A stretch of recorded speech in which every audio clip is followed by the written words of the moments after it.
Welcome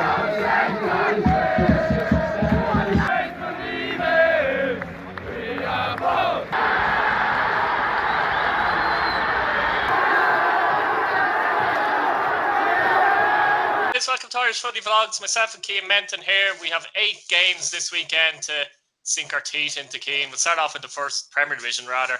Dundalk and Bohemians. How do you see this one? It's a big game, isn't it?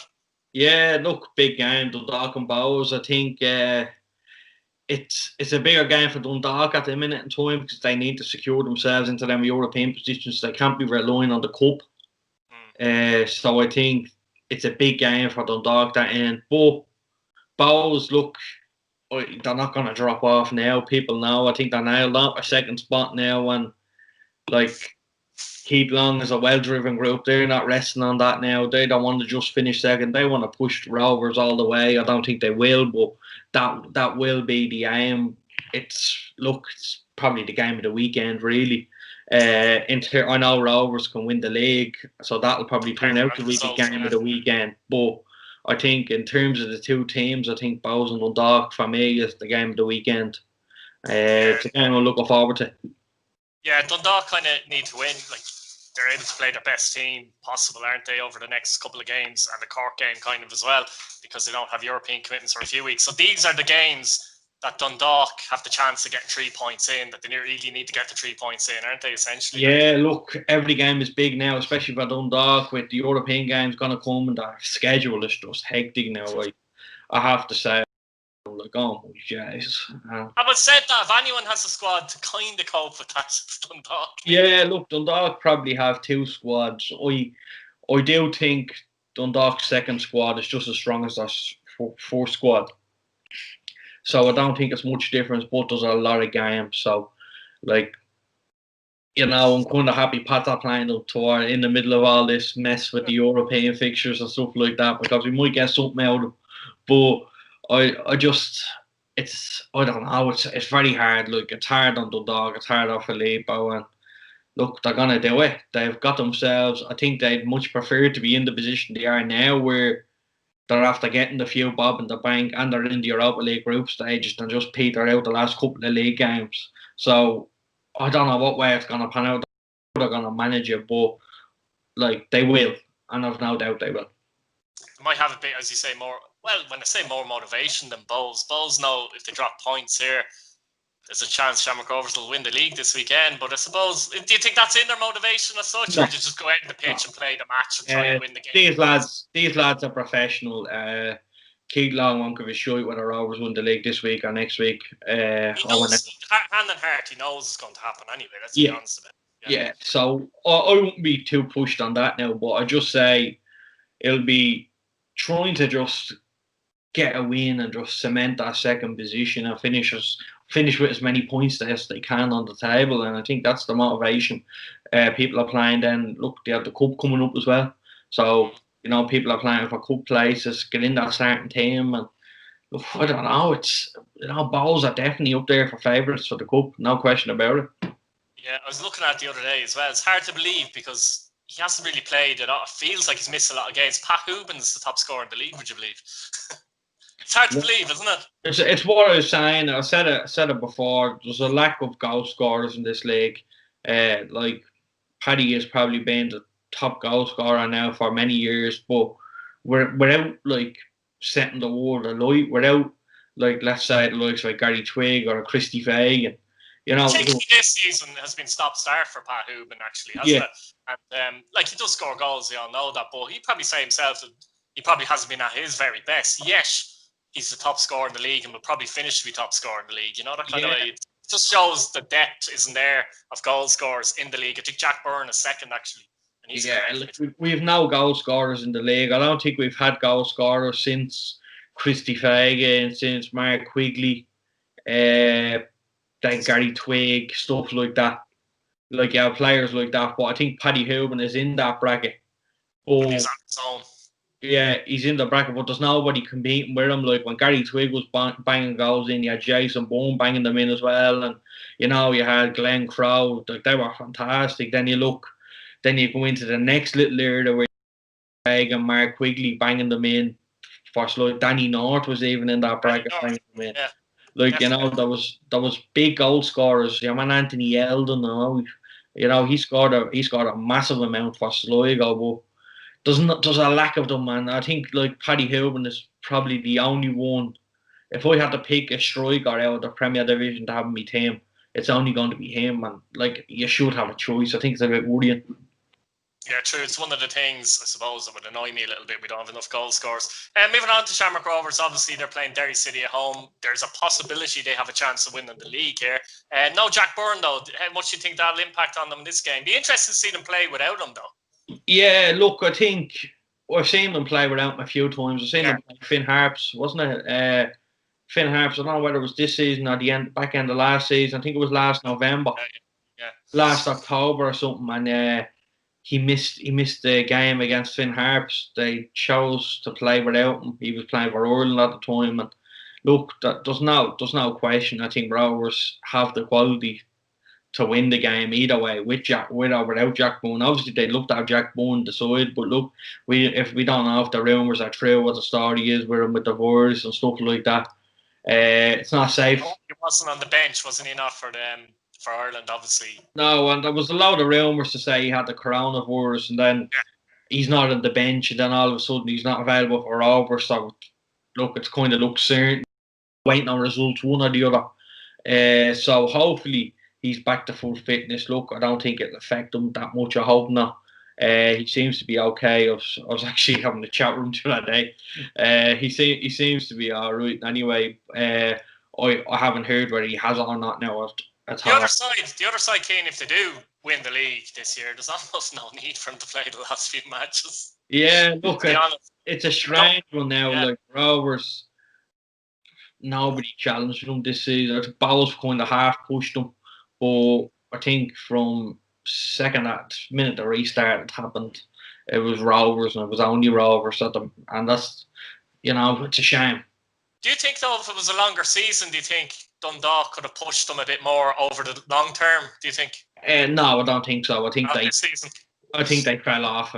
Like, I backed them to win the league. Now I did, because I thought they had the squad, they had everything. I did think they were going to pip Rovers because they've been there and done that type of thing, but they've literally just fallen so far this season off them, and it's a shame. But the Rovers won't have it as easy. Like, they really won't.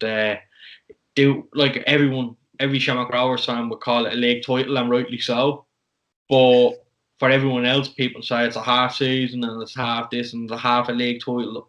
Look, they've won the league fair and square. It's not their fault. They only played 18 games, and they deserve to win it. They've been the best side this year, and look, I hope they don't win it next year, but fair play to them this season. They fully deserved it. Yeah, moving on to Cork City and Warford FC. It's a big Munster derby. I know we say this nearly every week, Cian, but Cork actually have to win this game. Did you see any improvement the other day when they played Dundalk and Turner's Cross? First half, now, in saying that, Dundalk was still a forced gear, to be honest, in the first half. And I even think Dundalk were in the second gear in the second half. I don't think they even pushed it. They turned around for about 5 minutes and they got two goals, and that's all it was. I would say Dundalk played well for about 10 minutes of that game, to be honest. Did what they had to do, yeah. In patches, like, they played in 10 minutes if you put them all together. I watched the game back yesterday as well. I was looking at it, and like Cork are gone. In my opinion, they're gone. Do you think there's no chance for them now? No. I honestly, I know we keep saying every week, kind of, but I think they're gone. But if they've any chance, they really have to beat Watford at home. This is one they have to target to win, isn't it? Yeah, definitely. Absolutely, if they're going to beat anyone the next few games, I do think it's going to be this one. So that is a little bit of hope for them. They'd be disappointed having been a draw. Now, like I said, Dundalk didn't play well, and I think they'd be the first to admit that. But they'd be disappointed considering it was 0-0 and Dundalk didn't play that well, that they still lost 2-0. And look, it almost, Cian, looked like they were happy enough to. I know it sounds wrong in a way because they need points, but they were happy to put up a bit of a fight more so than actually get a result. It was a weird one, wasn't it? That way, like, they're in serious trouble. I'm really worried about them.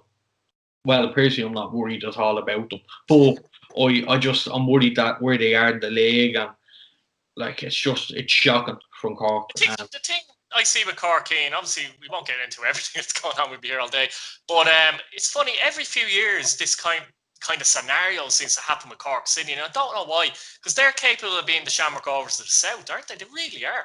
Like, they have everything. They have everything there to be challenging every single year, nearly. I don't know what goes on. The fan base is huge there, like, you know, as well. It's strange. I think it was a wrong decision to get rid of Neil Fenn so late in the season.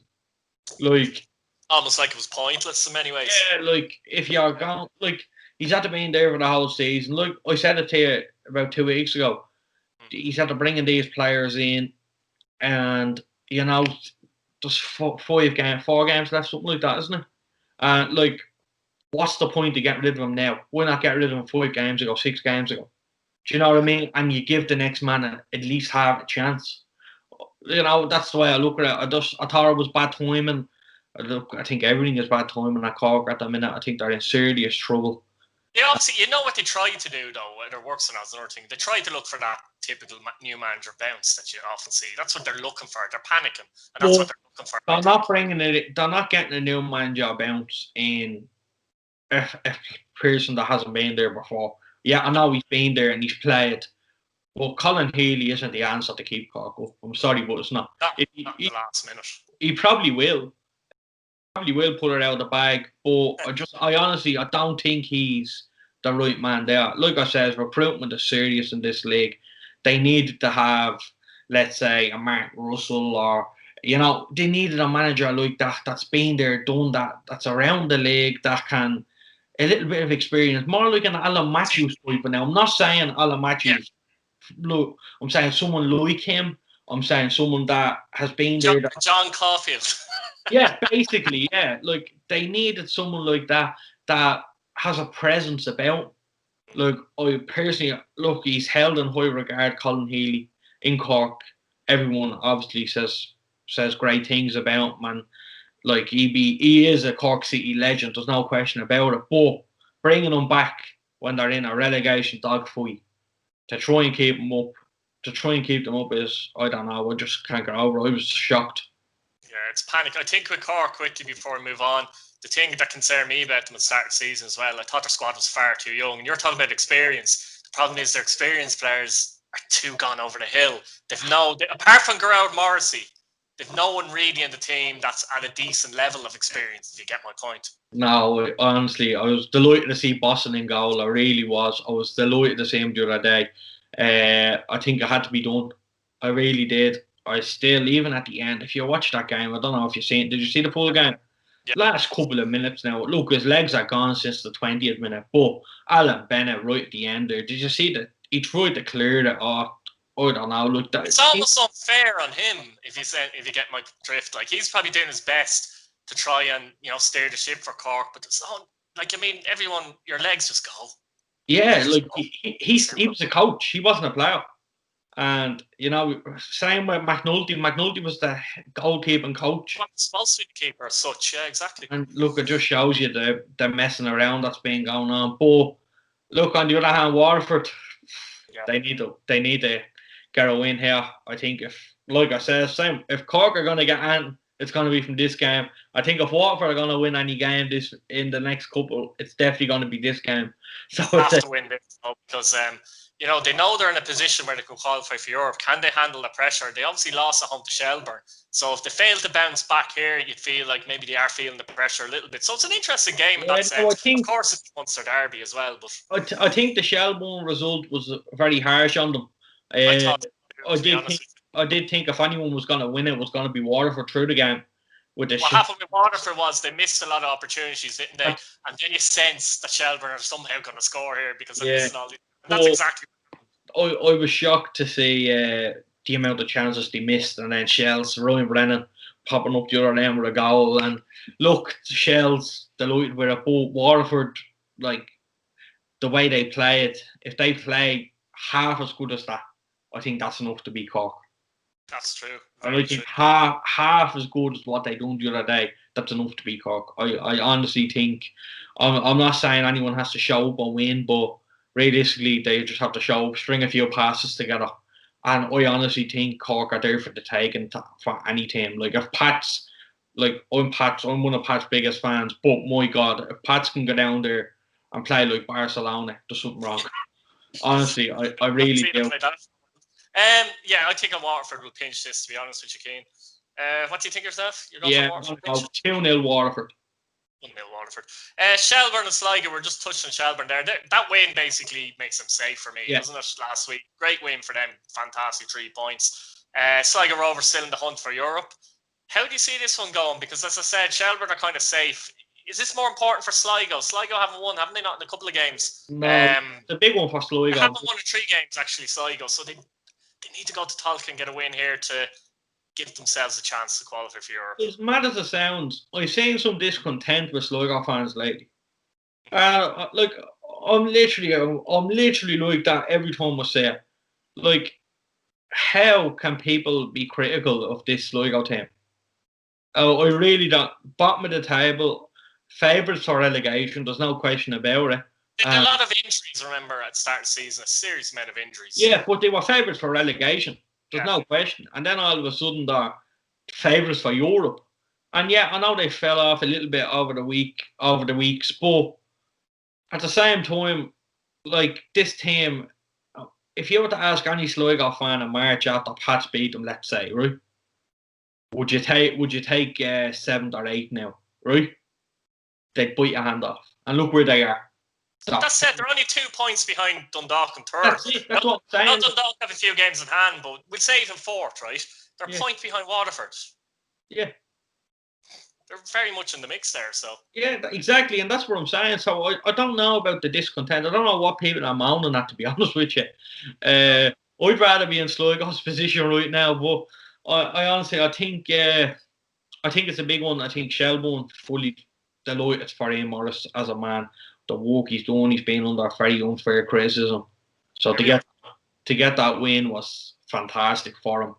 But I don't know how this one's gonna go. I think it's a tough one. I'm gonna go for a 1-1 draw.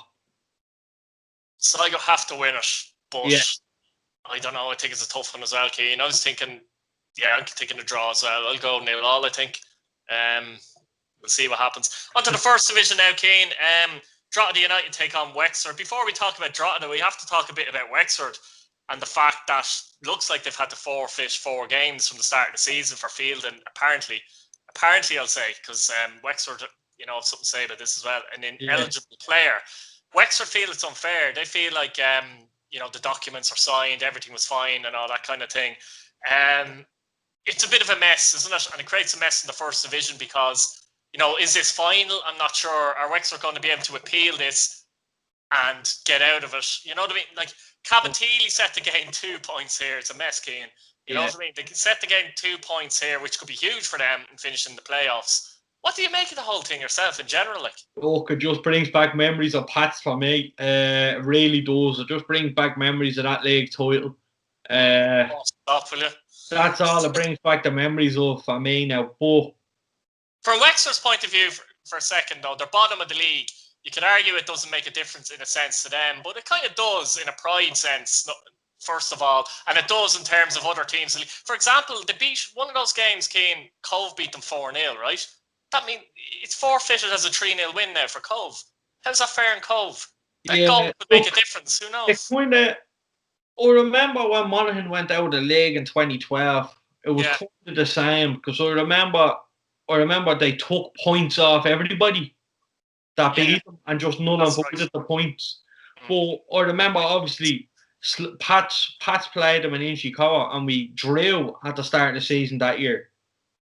And Sligo were obviously going to win the league that year and they won. But Pats were close to beating Sligo to the league that year. Yeah. Sligo got 3 points taken away from them. Pats got 1 taken away from them. Because Pats only drew, do you know what I mean? So it was, Pats ended up playing them then. That was actually Monaghan's last game. Pats and Monaghan in Gorda Keegan, and Pats got, obviously, the 4 points were taken away from them. But considering we didn't beat them, we only lost 1 point from that game. So I can see the frustration from other teams. Like, obviously, it works both ways. Like, it'd be great for it'd be great for, let's say, Cabinteely if Cove drop points or something. You know what I mean? It's a Cabinteely, as we say, would gain the 2 points as it stands. But it's funny though, because Wexford are trying to say that a valid transfer certificate was issued by the English FA in July, and the player's registration to the club confirmed by the FAI. If that's the case, what's the problem though? You know, well, we don't know the ins and outs, obviously. No. But obviously Wexford have, it's a strong enough letter. It's a long letter as well. It's a strong enough letter from Wexford, so clearly they're not happy about it either. So no, they're not going to be happy about it. But I just think it's something that needs to be sorted. It needs to be sorted very soon, so teams know where they stand. I think this needs to be sorted by close of business tomorrow. I really do. Before we start going into these games, like. It has to be, from, say, Cabinteely. Cabinteely are getting the extra two points. That's it, done, or they're not, for example. There's other teams as well.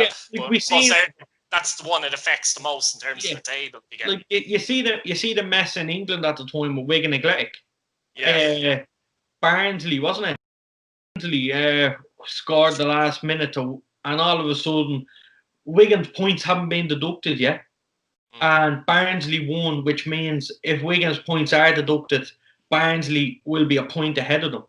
Like, that's, you can't deal with. Yeah. But that's the mess. It went right down to the very, very end, and that's something that we can't have here because it's not. I assume Wexford can appeal it. I assume so. Yeah, but they will appeal it. I've no doubt. Yeah. If that happened against Pats, and if that happened against anyone's club, they want the club to appeal it. Yeah. But if it's going to be appealed, the FAI need to sort this out as soon as possible. But appealing, like I says, I'll think of appealing. I think in a week's here because it's going to go on and on and on. And I honestly, I hope not, but I do think that this is going to go on. And I don't think at the very last day of the season, I don't think this will be sorted. And I hope it is. Could you imagine a situation, Cian, where for now, as an example, Cabinteely have the extra 2 points, and they're told at the end of the season that those 2 points go back, and then they drop out of the playoffs because of it? Yeah. I mean, you can't have a scenario like that. No matter what way it is, we can't have a scenario like that. No way. No, it's going to be a mess, and it's something that we don't like seeing, but it really is. It's something that we don't like seeing, but it has to get sorted as soon as possible. Yeah, as for Drogheda, simple, they have to get the 3 points. And when we say they have to get the 3 points, we mean they have to get the 3 points. Yeah, look, I think they will. I think they'll get the 3 points this week. You wouldn't be sure of them in games like this gone past, though, would you, in this season? No, look, yeah, that's their problem. That's their problem. Oh, I think the pressure's on them now. I think they have to. They know they have to, and I think they will because of that reason. I don't know. I think they'll come out with a point to prove, and I think they'll win it 1 or 2-0. I think it'll be comfortable enough though. Yeah, I think so as well. We'll put them 2 points behind Bray. Bray would have that extra game in hand. It's kind of out of Drogheda's hands, as I said before.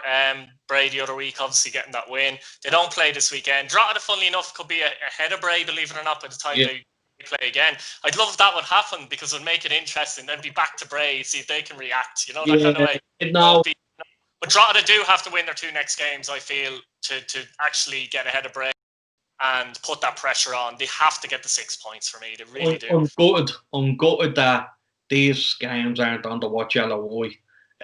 You can understand why, but I'm gutted that they're not on it because like this is the best First Division in years. This is the best run in years. And look, even if they were to put 2 First Division games on, or even if they were to put up the highlights or get something that they could put up on it. Sometimes you can see some of the games on Facebook and things like that, but if there's a Premier Division game on at the same time, it's very difficult to watch both properly. That's it, yeah. I watched the Watch Yellow White, and they're all on different times. They're great. But even if they had them on and put a highlight show, like even if they obviously they have a deal with RTE because when RTE are showing up, RTE is the national broadcast, so the two of them are working together.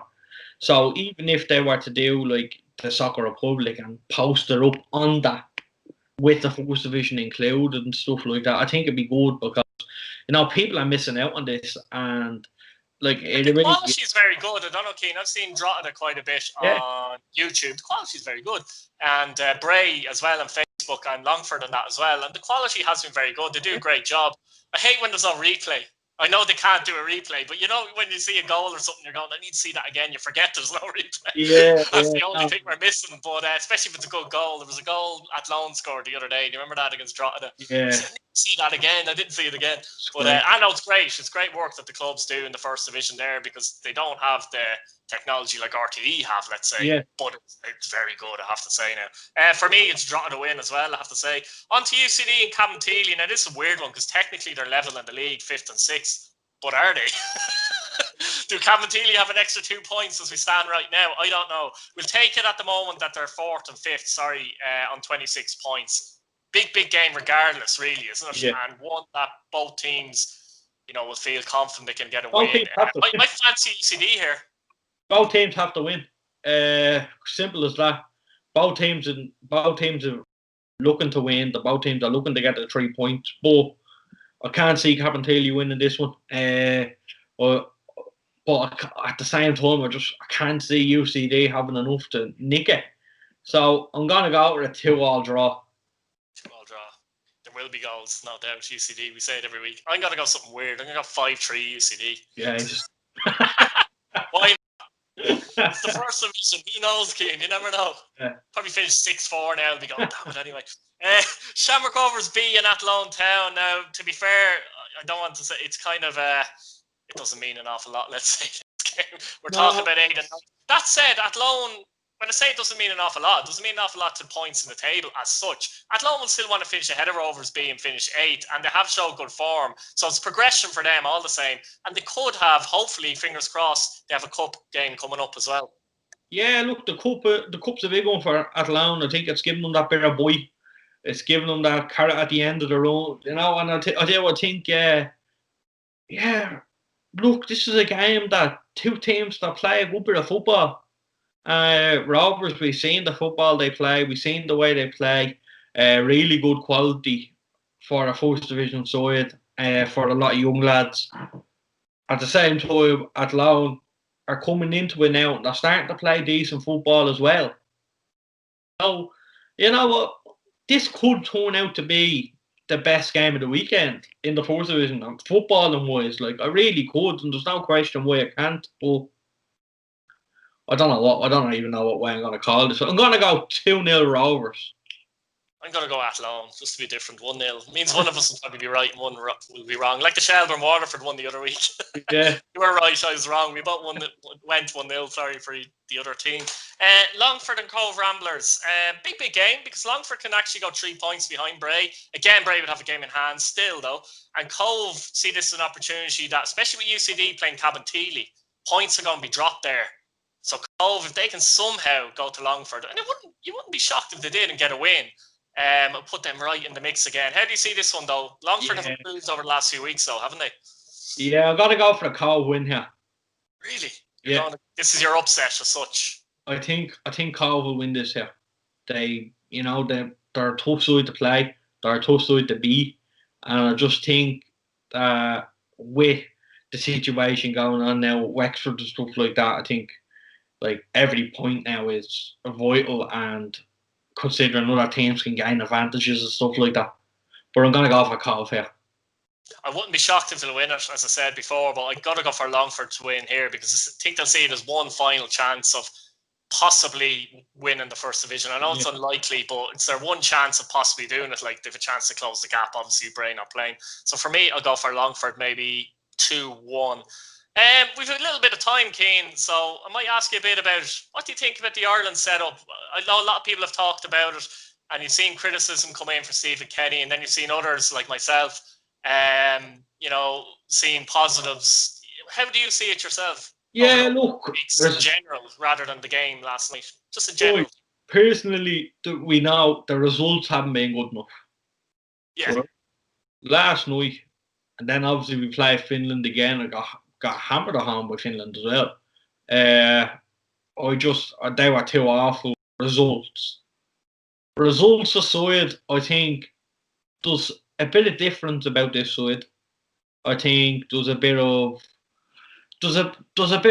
like, there's no reason why we can't go and play. Like, I don't know what it is. It's like for years it's been. You see Matt Doherty, you see Seamus Coleman, you see all these players Wes playing. Hooten not in the team type Yeah, thing. but you see West Hill, you see like all these players playing so well for our club. Jeff Hendrick, who's fantastic for Burnley at the time, and I was with Newcastle now. But we see them playing with that team, and we're like, Jesus, we have a good side here. And it's like they come to Ireland and they're formed or something. They just, they just get the ball, they just lump it. And that's the way it was for years. But for some reason, there's a bit of a difference here. Like in that playoff game, I honestly, I didn't think we were going to play that attacking. I really didn't. I thought we were going to sit in like Ireland always do, grow a result and maybe get a win. Look, people always say, "Look, will we get a win if we done that?" I don't know. What I mean, you can't put your finger on that. But I think people don't have short memories a little bit, Cian, yeah, because there's been results there where we've scraped the win 1-0 in Gibraltar playing rubbish football. We've drawn 0-0 with Ireland, Northern Ireland rather, where they've dominated possession. We drew 0-0 at home to Georgia, where they're 64% possession. And by the way, that's by choice. yeah. We're choosing, the management, whoever, I are choosing to honestly, sit back. I think the way they play and we lost on penalties is a lottery. Someone's gonna win, someone's gonna lose. Unfortunately, it was us. But I genuinely do think if we won that game on penalties, the amount of people that would be saying, "My God, the football we played there." I don't think penalties. You're right, though. I don't think winning and losing the penalties should dilute what you see in the 90 or 120 minutes. That shouldn't change your opinion. I've never seen an Irish team go and have so many shots on target. I've never seen us have so many clear-cut chances. I know we didn't score. I get that. I'm frustrated with that myself. I was the course not Alan Brown sitting here. But I just think what we have here under Stephen Kenny, there's something brown. Like it's the start of something good. I think. He needs a campaign, Cian, like an actual qualifying campaign. With all the COVID and the messing and extra messing in the Ireland camp over the last week with the COVID and all, it has honestly, I don't know how people can blame. I don't know how people can blame Stephen because, I'm not being funny. We've been shy for years, so we didn't qualify. I know we lost the game under Stephen Kenny, but we were in that shit position from Mick McCarthy and Martin O'Neill in the Nations League and stuff like that, giving us an awful group and stuff like that. Another group that we're probably not going to win now. Cian, the struggle for goals isn't yesterday. The struggle for goals has been since Robbie Keane, etc., has basically gone. And that's a problem. I think the issue at the moment is we are playing more attacking. Even last time we created a lot of chances. I think the players aren't used to that type of game, and they're getting a bit of a nosebleed when they get forward a little bit. I think there's an element of that. And, he's blooding Dara O'Shea, he's blooding Malumpi, he's blooding Ida, he's blooding the likes of Connolly within that mix. Because the big thing is now the qualifiers for the next campaign. You need those players to be blooded, and some of them look decent for me as well. People need to realise we don't have any superstars. Our best player is Matt Doherty, who at the minute isn't even in the sports squad, right? And Coleman, I know he's injured. Yeah. Coleman still think. But our best player, the player we look up to score goals, is a bleeding centre half at Celtic. And now, I love Shane Duffy. I think he's a great leader, a great captain. At the minute, you think he's doing a great job there for Ireland. I love seeing him play. I get excited every time we get a corner. But that's the thing, yeah. If we're playing and we're looking at Shane Duffy to be our top man, we have to turn around and we have to say, yeah, Stephen Kenny needs to win because we don't have a goal scorer. We've not world-class players. No. We don't. We've not one world-class player. No. Randolph not even getting a look in at West Ham. You have players all over the place. Johnny Egan definitely playing super at the back for Sheffield United, playing every week. Great player. Good player. Stevens the exact same. No, I didn't think Stevens would be where he is now when I seen him play for Pats with Jeff Kenny. Just shows how bad Jeff Kenny was. Yeah, honestly, I really we got the best deal that we got Burmo out of it. But I honestly, I just people need to realise we're not a side like Robbie Brady. He's seen as a most, let's say, technically gifted player. He's very injury prone, Keane, as well. Yeah, but like we're looking up to him for swinging balls in or free kicks, and I know Horahan is a fantastic free kick player. Fantastic set pieces. He can ping them. He can score them. He can cross them. He's doing really well. But I think now I'm a big fan of Malumbi. Right? I like him too. I've seen him live 5 times, Keane. Like live on the pitch, if you get me 5 times. Seeing him play now, I think he was a bit lost in what game was I was looking at? Wales? Yeah, Wales. Yeah. I thought he was a bit lost now. I thought he probably could have took him off. I probably would have done him. But I suppose at the same time, they're the games, try and blood in these players and get He needs to be playing for Brighton as well, I think. I think he needs to break into that Brighton team and help him. Look, I think Brighton is a fantastic place for any player to go. Look, you look at Arden Connolly now. He has the number 7 shirt and everything now. That breeds confidence alone for him. His decision making is something he needs to work on. I think he was too hard on himself.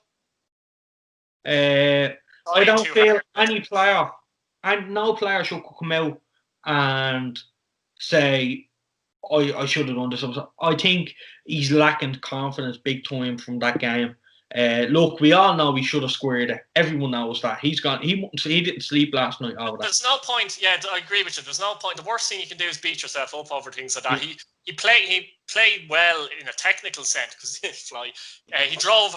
he drove Ireland on. He tried to beat players. You know what I mean? He was taking on players. Yeah, you're right. Final decision and that kind of thing is a big thing with him. But there's no point in him beating himself up because the effort was there. He will get better.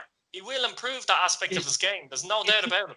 I genuinely do think it's down to the manager name, Stephen Kenny. Oh, absolutely. I think if we had, let's say, if Stephen Kenny was the last manager, and we had, if we had Mick McCarthy in now, right? We played the same as we have done, which we wouldn't have done on Mick McCarthy. But if we played the exact same as we did, and the result were like that, and Mick McCarthy was the manager, things would be a lot different. The way I see it at the moment, Keane, as well, is that results aren't very different to what we were getting before. But I'm enjoying the way we play a bit more. And it's not even possession for possession's sake. It's not just passing the ball around sideways, backwards. We're actually making progress. I mean, if we'd scored 2 goals last night, in which we could have easily done, that's not the manager's fault. He'd be saying, that was a really, really good performance. What a win that was. But, the manager can't put the ball in the back of the net. There was nothing wrong with the team setup for me, particularly last night. You look back on some of the best results for Ireland, right? Backs to the wall stuff. Yeah, Germany. My God, we sat in our 18-yard box. Randolph lumped it. Shane Long stuck it in the net. And that's an isolated result, Keane, as well. Yeah. It's not as if we were doing that, playing that way and getting results all the time, which you understand. We also lost 6-1 to Germany near enough that time as well. Yeah, and I remember that qualifying group. We bottled it away like Scotland. In that match. I think did we play Did we play Georgia? Georgia. And Johnny Walter scored in the last couple of minutes. We were losing. And we also got a late goal to beat Georgia in the other tie as well.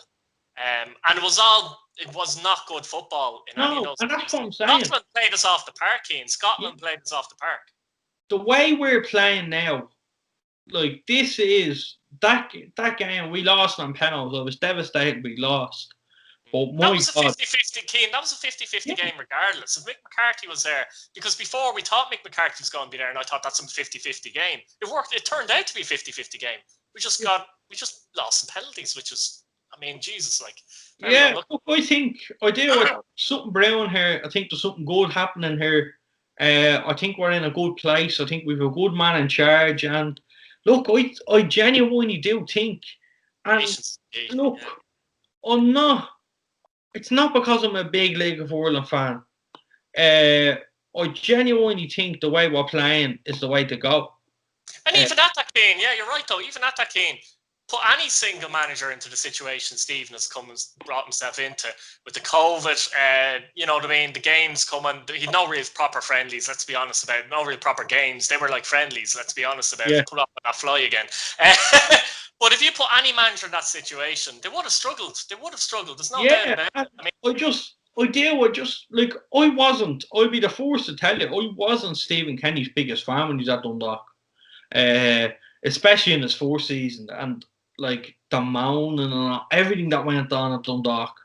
But what he has done now, and what he has done for Irish football, and what he has done on the international stage with the 21s has been superb. And this 21s are top of the group. I know Jim's in charge now, but Kenny got them there, let's be honest about it. These have been top of the group. And look, I honestly think this fella is worth a shot. I think we're playing the right way. Like, I would be fuming if we played the way we would under Mick McCarthy, right? And lost on penalties. That would wreck my head. That would have made me feel worse. Yeah, honestly, it would have made me feel worse. Big time. So, I honestly do think he's the way to go. Either way, King, you can't judge any manager over 3 or 4 games. I wouldn't even count the first 2 games. How are we? Players were fish or anything. Yeah, no, that's the annoying thing. You feel like we have to talk about this. I don't know if you've seen my video last night as well, but there was a bit of negative reaction to that as well. But you know yourself. Yeah. Anyway, guys, look, go on ahead before we go. No, you're all right. Go on. You're all right. Leave it there. Nothing else to say. Fair enough. All right, lads. Like the video, subscribe if you're new, and we'll see you again. Thanks for watching. Cheers, Keith.